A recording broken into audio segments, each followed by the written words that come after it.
Buenas noches, bienvenidos del descanso hoy a las 8:45, día domingo de Pascua. Es un gusto estar con ustedes y presentarles la primera conversación de esta noche. Voy a arrancar primero dándole la bienvenida a Claudia Méndez Arriaza. ¿Qué tal, Juan Luis? Bienvenido también. A Paola Hurtado, bienvenida, Paola. Buenas noches, compañeros. A Pedro Trujillo, bienvenido también. ¿Qué tal? ¿Cómo está? Paola parece que viene de la penitencia, viene de la penitencia, de haber hecho su penitencia. ¿Crees que fue penitente en la Semana Santa? Pues no sé, como viene así muy apagada, dije yo, vendrá todavía. No resucitó. Agotada del descanso, que no es lo mismo que ser penitente. Vamos a darle la bienvenida también al doctor Pablo Berner. Él es coordinador de la investigación sobre los experimentos que se realizaron en Guatemala con enfermedades de transmisión sexual entre los años 1946 y 1954-56. Que consiguieron hasta el 60. Bueno, estos experimentos se llevaron a cabo hasta 1960. ¿Por qué estamos discutiendo este tema el día de hoy? ¿Por qué hemos invitado al doctor Berner, quien debe saber usted que es viceministro de Salud Pública, pero en esta ocasión nos acompaña estrictamente en su calidad de investigador independiente, individual? Y es que esta semana se ha sabido que en Estados Unidos ha sido planteada una demanda en nombre de 774 víctimas de aquellos experimentos en contra de la Universidad Johns Hopkins en Baltimore y en contra también de la Fundación Rockefeller, dos de las entidades que promovieron aquellos experimentos por los cuales el gobierno estadounidense ya se disculpó por considerarlos absolutamente erróneos en términos éticos y cuestionables sin ninguna duda. Recuerda usted que toda esta discusión se sostuvo ya cuando en Guatemala gobernaba el presidente Álvaro Colom, pero la demanda penal ha sido planteada, más bien la demanda por daños ha sido planteada en los tribunales estadounidenses justamente en estos días, y nosotros hemos invitado al doctor Berner para desarrollar esta discusión por el conocimiento que él tiene de las víctimas y del tipo de daños que sufrieron estas personas. Bienvenido, doctor, gracias por acompañarnos, y Claudia tiene la primera pregunta de esta noche. La primera pregunta es justamente lo que decía Juan Luis. En 2010, Barack Obama se comunica con Álvaro Colom y ofrece una disculpa por lo terrible que ha hecho el Servicio de Salud Pública de Estados Unidos experimentando con guatemaltecos en aquella época. ¿Cómo es que 5 años después surge una nueva demanda? Ya se había planteado una, pero fue denegada. ¿Qué fue lo que sucedió en este espacio de 5 años? ¿Qué motivó la documentación de esos 774 casos que ustedes han presentado ante esta corte de Baltimore? Bueno, en primer lugar, creo que había que diferenciar 3 escenarios. El escenario primero, el comportamiento del Estado de Guatemala ante esos hechos violatorios de lesa humanidad, y que no realmente las actitudes que tomaron en ese gobierno no dignificaron a los guatemaltecos. En segundo lugar, la siguiente demanda fue incursada de una forma equivocada. Fue por otro bufete de abogados, no recuerdo si de Illinois o no recuerdo exactamente, pero el enfoque se dio equivocado, porque la hicieron contra el gobierno de los Estados Unidos. Y yo sí quisiera dejar muy claro que, digamos, el estudio nuestro, que analizó toda la secuencia histórica del proceso de Kotler, hasta las fechas actuales, no hubo un financiamiento directo del gobierno para atender un estudio de esta naturaleza. Y por otro lado también, digamos, no hubo ninguna aprobación presentada de manera oficial por el gobierno de los Estados Unidos para hacer esta investigación. Entonces, esa es la diferencia. Ahora, ¿por qué la demanda, digamos, en 2012? Porque la demanda tenía que estar sustentada. Yo comencé a trabajar en la Procuraduría de Derechos Humanos con el doctor Sergio Morales, donde después de las excusas presentadas por el presidente Barack Obama de Estados Unidos, comenzó a llevar demandas a la Procuraduría de Derechos Humanos. El procurador, por tratarse de un tema de salud pública y por mis responsabilidades que tenía como coordinador de las defensorías de la Procuraduría de Derechos Humanos, me encargó que yo atendiera el tema tanto ante la prensa y en lo que fuera necesario. Comenzaron a llegar una serie de denuncias que se hacían pasar por víctimas o que por las fechas no coincidían o que realmente el historial no era el apropiado a la secuencia que habíamos estudiado, y eso nos condujo a que realmente se debía hacer una investigación más a fondo. Llamó mucho la atención el interés que presentó la comunidad internacional, la prensa nacional, en apoyo pues a estos hechos sucedidos, y esto nos llevó a iniciar unas investigaciones propias por parte de la Procuraduría de Derechos Humanos. Estas inquietudes encontraron eco en algunos ciudadanos valiosos, los cuales estructuraron conmigo un equipo de investigación y que en principio pues elaboramos el plan que debíamos de seguir para hacer la investigación profunda. Realmente el trabajo de investigación lleva más de 2 años y medio, y este equipo pues planteó ya directamente más de fondo las circunstancias de las vivencias de las víctimas y los hallazgos que nosotros habíamos encontrado. 774 personas afectadas de forma directa. De forma, digamos, directa y comprobable. ¿Vivas todas? No, hay algunos muertos. Casos? Por ejemplo, en el transcurso de la investigación fallecieron algunas personas que nosotros habíamos tratado. Pero si fue hace tanto tiempo, entre el año 48 hasta el 60... La gran pregunta es quiénes son estos 774, sobre todo porque yo también recuerdo esto que usted mencionaba, muchos casos falsos, mucha gente que pues fue infectada de enfermedades venéreas en aquella época, pero no correspondía a estos experimentos. ¿Cómo finalmente consiguen ustedes una cifra tan alta y quiénes son básicamente? Sí. Miren, fíjense que el paso de la investigación nos llevó a nosotros en principio, a pesar de que el gobierno de Colón a través del vicepresidente Espada clausuraron el acceso a los archivos que tenían este tema. Sin embargo, nosotros tuvimos la oportunidad de haber previsto algunas fichas de las cuales se llevaban las investigaciones y las diferentes pruebas que se le hacía a cada una de las víctimas. Y también encontramos lo que era el listado de Kotler, de John Kotler, que era más de 5,000 personas. En ese ámbito comenzamos, al estructurar la investigación, comenzamos a identificar, digamos, los orígenes de las víctimas. Encontramos que muchos habían sido de la Casa del Niño, revisamos la Casa del Niño, encontramos directamente algunas víctimas ahí, que se habían por su historial, por las fechas y por las características de los tratamientos internos, gente del ejército por el ámbito de las fechas y de las específicas zonas donde se habían hecho los experimentos, el caso del neuropsiquiátrico de aquella fecha, personas con problemas de salud mental y especialmente la escuela del Puerto San José. De ahí fuimos cotejando a través de las entrevistas que llevábamos de campo con el grupo de investigación. Encontramos la coincidencia en nombres. Encontrando la coincidencia en nombres, hicimos la verificación de los casos en tiempos, digamos, de existencia, lugares donde habían estado ubicados. Pero también nosotros queríamos entrar a validar los casos, por ejemplo, si realmente eran afectados o no eran afectados. Para eso yo hice un estudio profundo con el equipo de trabajo en materia de investigación de la sífilis a nivel internacional, de tal manera que agarramos todos los elementos válidos específicos que dieran como corredor el diagnóstico de la sífilis a través de sus signos y síntomas, tanto de la sífilis congénita, digamos, primaria, secundaria y terciaria. ¿Qué daño se les causó a las personas? Eso es terrible. Eso es un capítulo que tal vez yo le quiero comentar posteriormente de los procedimientos para validarle bien su respuesta. ¿Y hasta qué generación llegan esos daños? Bueno, esos daños existen y persisten. Yo creo que la investigación más larga que se ha hecho en cuanto que nosotros lo alcanzamos fue 3ª generación, pero sin embargo encontramos casos de 4ª generación que ya no pudimos estudiar, nos tuvimos que quedar en la 3ª generación.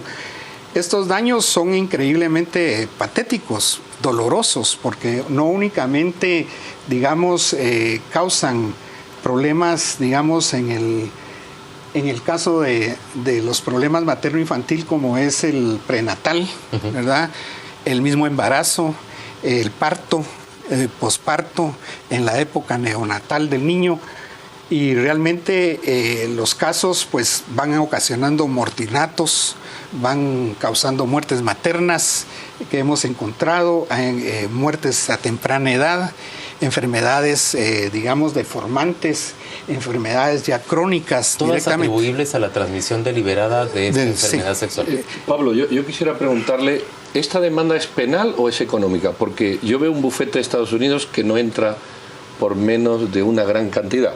La pregunta es, ¿a quién se va a condenar o a cuánto se va a condenar? ¿Qué se espera de esta demanda y contra quién? Bueno, yo no podría hablarle de los términos jurídicos en esta oportunidad. Mi investigación fue eminentemente científica, calificada, objetiva y validada a través de los laboratorios también, ¿verdad? Y no solo de las partes de los conceptos clínicos médicos sobre la sífilis. Pero yo creo que no nos debe significar el juicio que tengamos de la demanda. Nos debe preocupar el daño que se hizo a Guatemala hasta la fecha y que se sigue haciendo continuamente. Pero se demanda $1 millardo de la Universidad Johns Hopkins. A 3 instituciones. También de la Fundación Rockefeller. Eso es lo que está diciendo el bufete. Exactamente. Yo lo único que les puedo hablar ahorita en este momento, estamos preparando una conferencia de prensa donde va a estar presente el bufete para que él pueda responderles más específicamente. Pero de todas maneras, la investigación de ustedes la recoge el bufete. Así es. Sin su investigación, el bufete no tuviera nada. argumentos. La pregunta es, ¿qué interés tiene el bufete en eso? O sea, cuando el bufete le pide a usted la investigación, ¿para qué se la pide? Bueno, nosotros lo que queremos y pretendemos desde un punto de vista humano es dignificar a los guatemaltecos. Ustedes, pero el bufete en realidad lo que pretende es obtener estos fondos de parte de esas entidades estadounidenses. Bueno, vamos a concentrar la discusión en la demanda económica o en el daño que se le hizo a Guatemala. No, pero yo sí quisiera decir eso con mucha claridad. No estoy oyendo, es que no me corresponde. Miren, a mí no me corresponde responder a eso. Pero cuando para eso bufete... pregúntele al bufete. El bufete va a estar esta próxima semana donde usted le puede preguntar. Pero yo sí quisiera repartir que realmente lo que nos debe preocupar a nosotros, como me preocupó a mí, no era cuánto dinero iba a ganar, porque yo no he recibido ni un centavo hasta el día de hoy. Yo lo que vine es directamente a hablarles del daño que se ocasionó, de los problemas científicos y el sufrimiento que ha tenido nuestra gente. Doctor, ¿y el gobierno de Colón cuando cierra esto? Nunca lo cerraron. Bueno, usted ha dicho textualmente una clausura del tema. No, disculpe, no me puso atención. Yo hablé de una clausura del archivo. No nos dejó accesar al archivo.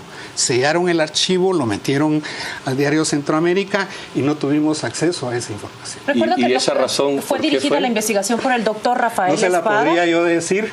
Recuerdo que fue una investigación dirigida por el doctor Rafael Espada y concluyó en la emisión de un informe. Pero no llegó a la profundidad que nosotros llegamos. ¿Y cuándo se reabren esos archivos para que ustedes puedan acceder a ellos?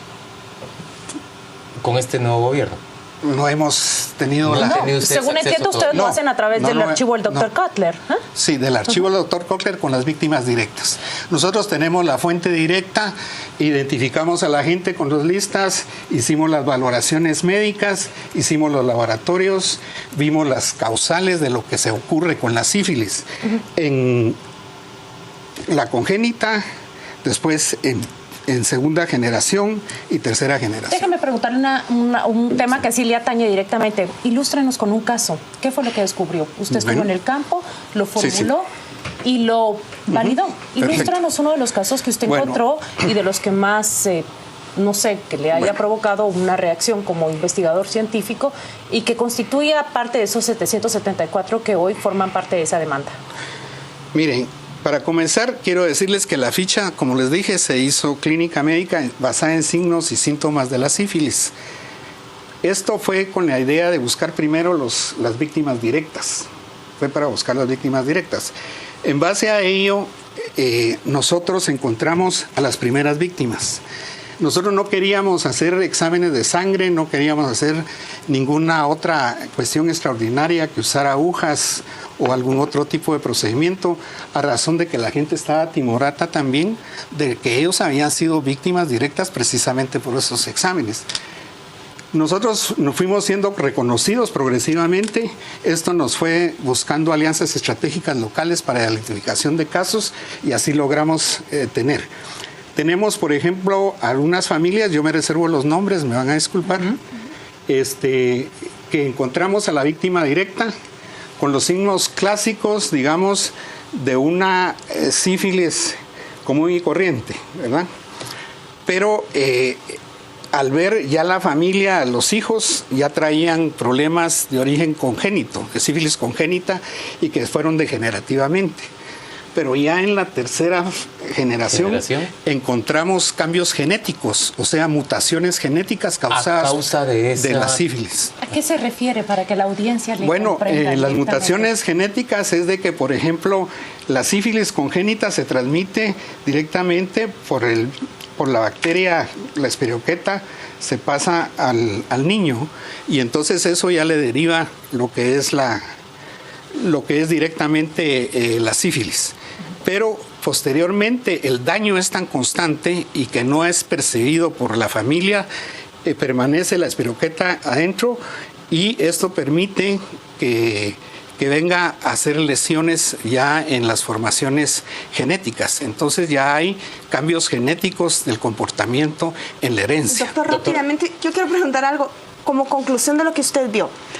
Más que cobayas de laboratorio, ¿qué fue lo que, desde su perspectiva, cometieron estos investigadores al usar huérfanos, enfermos psiquiátricos, presos y prostitutas para probar las enfermedades? Pues bueno, un delito de lesa humanidad, ¿verdad? Porque usaron experimentos humanos sin consentimiento de las personas, los usaron, los abandonaron, los dejaron que la enfermedad degenerara, no solo degenerara con ellos, sino en sus familias.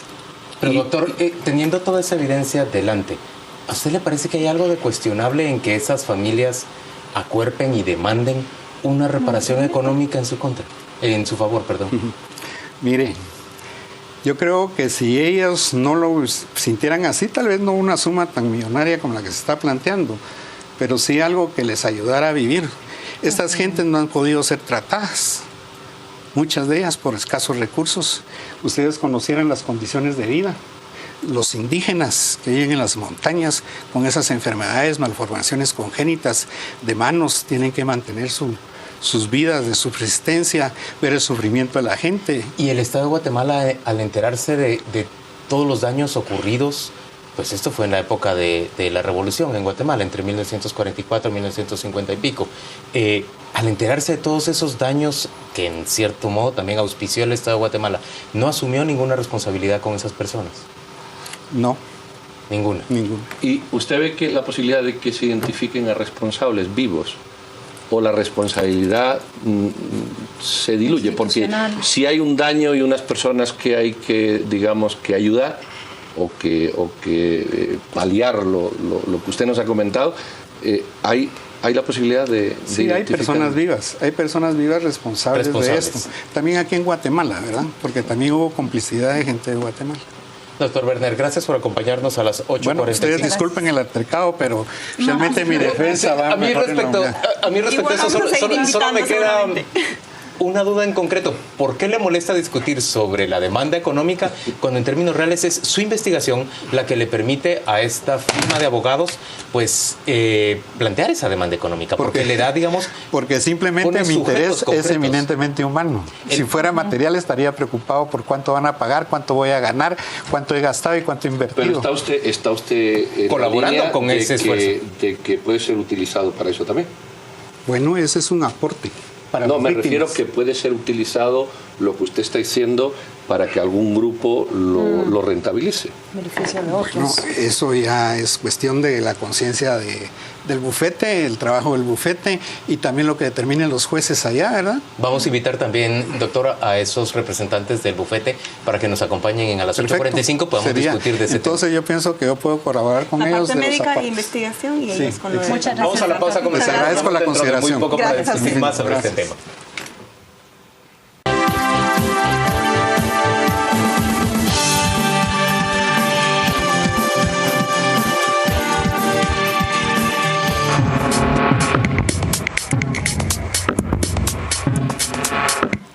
Conversábamos con el doctor Pablo Werner sobre esa investigación suya que ha servido para que en Estados Unidos se plantee una demanda de 774 personas guatemaltecas, familiares también de víctimas que fueron infectados entre los años 1946 y dice el doctor Werner, incluso 1960, con enfermedades de transmisión sexual de forma deliberada para realizar investigaciones respecto de medicamentos que se les aplicaban. En algunos casos, dice el doctor Werner, ha habido daños incluso que han llegado hasta una tercera y probablemente a una cuarta generación, pero todavía no ha podido documentarse de manera científica esa cuarta generación, los daños en esa cuarta generación. Según lo que nos ha dicho el doctor Werner, él desarrolló esta investigación de forma individual, arrancó haciéndolo como parte de la oficina del equipo del Procurador de Derechos Humanos, luego siguió a título personal y los abogados estadounidenses que han planteado esta demanda por $1 millardo en contra de la Universidad Johns Hopkins y en contra de la Fundación Rockefeller. Hay una tercera entidad, Claudia Méndez. ¿Cuál es esa tercera entidad? Bristol Myers, la farmacéutica. La farmacéutica, que según leo en CNN ya ha enviado una respuesta oficial a esa cadena y lo que ha dicho es que están haciendo una revisión de las denuncias y que lo están tomando muy en serio. De la misma manera, la Fundación Rockefeller ha respondido y lo que dice literalmente el comunicado o lo que ha citado CNN es que están buscando incorrectamente asignar la responsabilidad a alguien. Esto es lo que ha respondido la Fundación Rockefeller a esa demanda. Yo quiero recordar dos cosas. Hubo una comisión presidencial que comandó el entonces vicepresidente Rafael Espada, que rindió un informe en el gobierno de Álvaro Colom, que fue, me lo recordaba el doctor anteriormente, fuera del aire, más que todo descriptivo y que no encontraron mayor cantidad de personas vinculadas. Y fue en esa época donde Barack Obama pidió perdón, la entonces secretaria Hillary Clinton, Colom ofreció que iba a haber una compensación económica, que se iba a hablar con Estados Unidos para que ellos pagaran, pero todo se quedó en nada. En el olvido. En el olvido. El informe fue insuficiente y esta comisión empieza a repicar la piedra y empieza a avanzar. Ninguno de nosotros, creo yo, sabíamos hasta hace unos días que iba a continuar o a plantearse. Y la demanda en 2012 fue contra Estados Unidos y cayó porque no había jurisdicción fuera del territorio estadounidense. La demanda ahora lo que trata de enfocar es Johns Hopkins tiene responsabilidad porque no actuó como en nombre de investigadores, sino como representante del gobierno federal al involucrarse en el financiamiento, en el desarrollo de la investigación y en la búsqueda de esos pacientes. Veo una gran diferencia con lo que se hizo hace 3 años. Y yo entiendo que levanta suspicacias el hecho de que sean $1,000 millones. Creo que eso es algo que deberíamos hablar con el bufete, de dónde vienen esos montos y cuál es el interés de ellos. Pero creo que algo valioso hay. Y es que esta investigación no se cerró simplemente porque se cambió de gobierno y los pacientes son personas sin ningún conocimiento de lo que realmente sucedió, que no tenían ni los recursos legales ni el conocimiento para actuar en contra de nadie. En todo caso, no sería la primera vez que una demanda pecuniaria provoca tanta duda y suspicacia. En Estados Unidos se cuentan por decenas, pero las propias Cortes Federales de Estados Unidos han diseñado mecanismos para que cualquier tipo de demanda de este tipo cumpla un riguroso control de que sea mano a mano la entrega de resarcimiento. Esto es lo que yo digo, no sería la primera vez que surge una suspicacia, una duda, incluso una crítica. Mi punto es que el daño que se le provocó a estas personas, el daño que se le provocó a su historia futura, según nos cuenta el doctor, merece mucho más de lo que se está pidiendo. Y yo creo que como país, por una parte está el resarcimiento económico hacia las víctimas directas y sus descendientes, pero también Guatemala merece un resarcimiento especial. Y yo creo que lo que merece, de alguna manera, tuve la oportunidad de entrevistar a la doctora Reverbi, que es quien descubre todas estas investigaciones, y ella lo que me dice es, no entiendo cómo el Estado de Guatemala, pero tampoco entiendo cómo Estados Unidos no se esfuerzan por crear canales de educación y de enseñanza de la historia.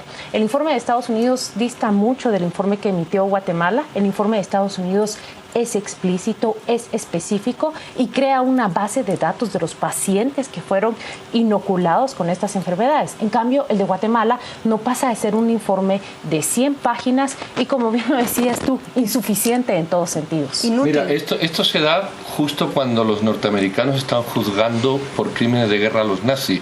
entre ellos cuestionándose al doctor Mengele, que hacía exactamente lo mismo. Un poco más atroz, bastante más. Bueno, si le quiere llamar más atroz a que allí irradiaba las embarazadas y aquí llevamos más de 60 años con personas infectadas sin saberlo, le puede llamar más atroz. Pero yo creo que el doctor ha dejado bien claro la atrocidad de esto, como él ha querido decir. Esto es una doble moral. A mí lo que haga Estados Unidos en su informe no me interesa. La pregunta es, ¿qué ha hecho Ejecutivo? Es como cuando Estados Unidos dice la CIA y el FBI engañó al presidente. Bueno, ¿y? No, y ya lo hemos reconocido y tapamos el caso. Eso es lo que ha ocurrido aquí. A los nazis se les juzgó por lo mismo, exactamente por lo mismo que hicieron ellos, matar gente a través de inoculación de virus o de otra forma. Pero los norteamericanos callaron y silenciaron. Pero no solo este tema. Tú sabes que Estados Unidos pero se libra estamos de hablando de cualquier tema. Pero espera, hay más. señores.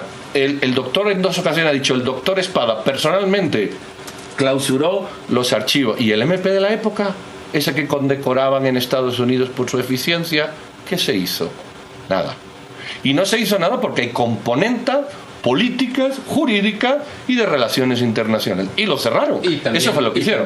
No, lo cerraron. No, bueno, lo que explicó él fue que habían cerrado un archivo. Nunca se abrió que habían guardado. Él no ha tenido acceso a esos archivos todavía. Nunca se abrió una demanda penal acá. No, la pregunta es ¿por qué no se abrió? Sí, es una pregunta. ¿Por qué no se abrió? ¿Por qué se cerró? Una total desidia desde la administración pública. Estamos juzgando el año 46 y resulta que se nos olvida el 2010. Es que el 2010 tenía que ir a prisión también. Es que el que tenía que ir a prisión sería el 2010. ¿Por qué el 2010 no movió esto? Comparto contigo que la Fiscalía de Derechos Humanos debió sentirse obligada para emprender una investigación. Sí, pero no hizo ni la Fiscalía de Derechos Humanos, ni el Ministerio Público, ni el gobierno que tenía responsabilidad. Y encima los archivos, hasta donde yo he entendido, o ya no me he enterado por segunda vez cuando me lo ha dicho, siguen guardados. Y él no ha tenido acceso. ¿Qué pasa? Porque aquí queremos responsabilidad. Lo tercero es que esto se hace en el glorioso gobierno de la primavera de Guatemala. Curioso momento donde había unas condiciones que la historia tradicional ha ido diciendo que no eran esas. Y ahora aparecen esas por muchos años más. Creo, Pedro, que yo tengo una explicación a esa duda. Pero solo que termine las dos mías. Y otra es la denuncia. El doctor no se quiere meter en el tema de la denuncia. Pero yo me gustaría preguntar a los abogados, de esos 1.000, ¿cuántos se van a quedar ellos? Porque esto ya lo están enfocando de delito de lesa humanidad. Claro. Yo aquí lo que veo es que al final es la misma historia. Al final la misma historia es cómo solucionamos un tema que nadie quiere solucionar,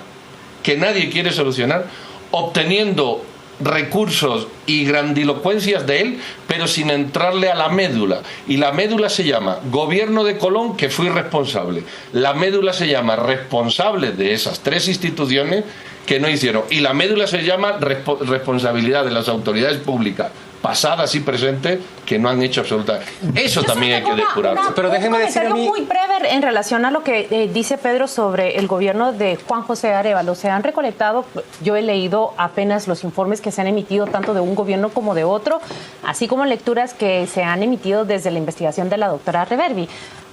Hay un discurso que el doctor Arévalo emite ante el Congreso de la República en el año 42, 43, y ahí se refiere directamente a los experimentos y al apoyo que está dando Estados Unidos en una investigación científica.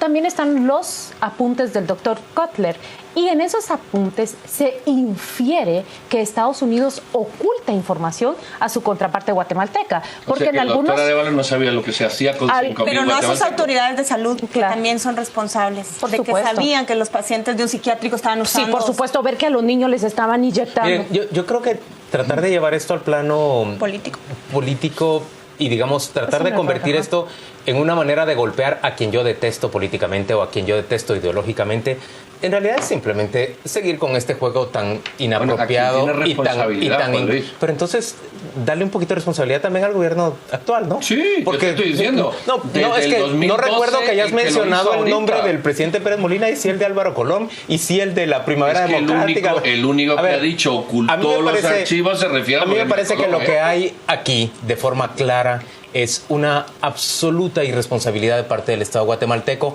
con ciudadanos guatemaltecos. Es que no es el Estado, ese es el problema. Es el Estado, por supuesto. Son los gobernantes. Es que tienen nombres y apellidos. Está bien, pero es que entonces tendrías que responsabilizar a los gobernantes desde 1946 hasta la fecha. Claro que sí, señor. No, porque bien. En esa época Juan Luis a los surgió. Que tú querés, no.